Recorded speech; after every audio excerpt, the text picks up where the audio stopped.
안녕하세요. 청취자분께서 보내주신 자료, 오늘은 김창옥 선생님 강연 내용을 바탕으로 한번 이야기 나눠볼까 하는데요. 네, 반갑습니다. 주제가 자존심 그리고 자존감이에요. 이게 참 비슷해 보이면서도 다르잖아요. 맞아요. 정말 많은 분들이 궁금해하시고 또 중요하게 생각하시는 부분이죠. 네. 그래서 오늘 저희가 좀 부드럽고 편안하게 이 두 마음 상태가 어떻게 다른지 또 우리에게 어떤 영향을 주는지 깊이 한번 들여다보면 좋겠습니다. 좋습니다. 혹시 그런 생각해 보신 적이 있으세요? 겉으로는 되게 괜찮은 척 하는데 속으로는 나 왜 이렇게 남들 시선에 매달리지? 뭐 이런 거요? 있죠.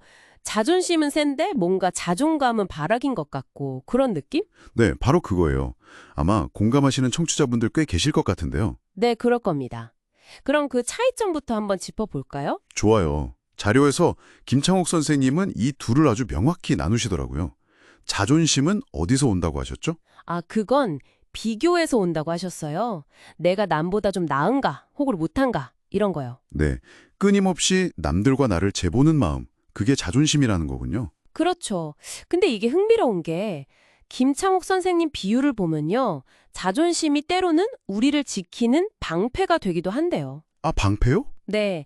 근데 자존감이 좀 낮으면 이게 오히려 나를 가두는 벽이 될 수도 있다는 거죠. 방패 아니면 벽이라. 와닿네요. 그러니까 결국 내 가치를 다른 사람 평가에 두게 만드는 거니까. 양날의 검 같은 거죠. 그렇군요. 그럼 반대로 자존감은 뭔가요? 비교랑은 상관이 없는 건가요? 네, 전혀요.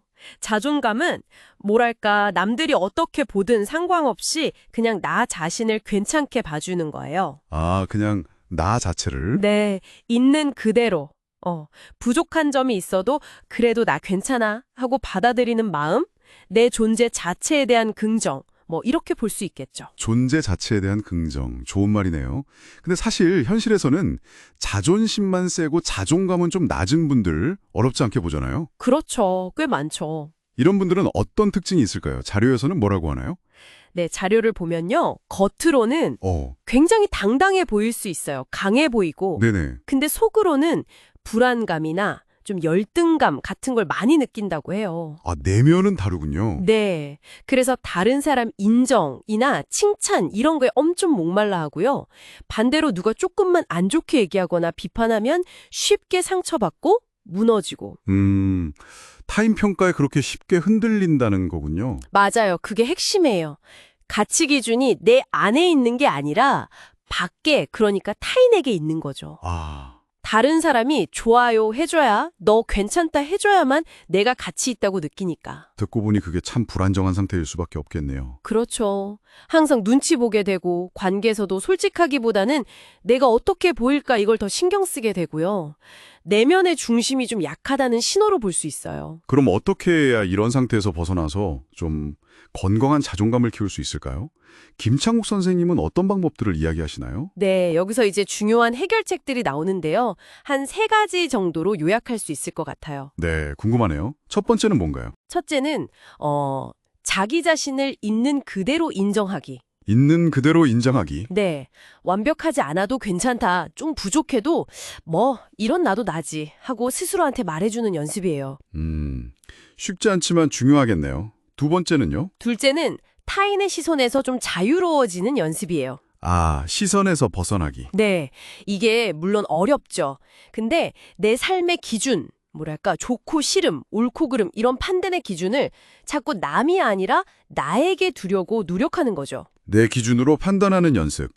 마지막 세 번째는 뭘까요? 셋째는 작은 성공 경험 쌓기예요. 아주 작은 거라도요. 작은 성공이요? 예를 들면요? 거창할 필요 없고요. 아침에 일찍 일어나기, 아니면 오늘 할 일 하나 정해서 끝내기, 감사한 일 한 가지 써보기, 이런 소소한 목표들 있잖아요. 네네. 그걸 해냈을 때 스스로 나 좀 괜찮은데? 하고 칭찬해주면서 나는 할 수 있는 사람이다. 이런 긍정적인 느낌을 차곡차곡 쌓아가는 거예요.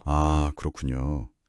이 방법들을 쭉 들어보니까 결국에는 내 가치를 판단하는 기준점을 남에게서 나 자신에게로 가져오는 과정이네요. 정확합니다. 특히 그 작은 성공들이 모여서 나도 꽤 괜찮구나 하는 어떤 단단한 믿음을 만들어주는 거고요. 바로 그거죠. 외부에서 누가 뭐라고 하던 쉽게 흔들리지 않는 내면의 힘을 기르는 과정이에요. 비교를 통해서 얻는 그런 잠깐의 우월감 말고요. 네. 그냥 내 존재 자체로 충분하다는 그 안정감, 그걸 찾아가는 거죠. 자, 그럼 오늘 이야기 슬슬 마무리해볼까요? 자존심과 자존감, 정말 비슷해 보이지만 뿌리가 다르다는 걸 알았네요. 네, 그렇죠. 남과 비교하는 자존심보다는 나를 있는 그대로 긍정하는 건강한 자존감, 이게 우리 마음의 평화에 정말 중요하다는 걸 다시 한번 느낍니다. 청취자 여러분께서도 오늘 이야기 들으시면서 자신의 마음을 좀 더 부드럽게 들여다보시는 시간이 되셨으면 좋겠네요. 네. 마지막으로요. 청취자분들께 질문 하나 드리고 싶어요. 오늘 자존감 키우는 방법 중에 자신을 인정하기가 있었잖아요. 네, 첫 번째 방법이었죠? 아주 사소한 거라도 괜찮으니까요. 최근에 이 정도면 나 진짜 괜찮았다? 나 좀 잘했다. 이렇게 스스로 칭찬해주고 싶은 순간 혹시 있으셨나요? 완벽하지 않아도 좋으니까요. 그냥 그 순간의 나를 한번 떠올려 보시면 어떨까 싶어요. 그 작은 인정 하나가 어쩌면 단단한 자존감의 정말 중요한 시작이 될 수 있거든요.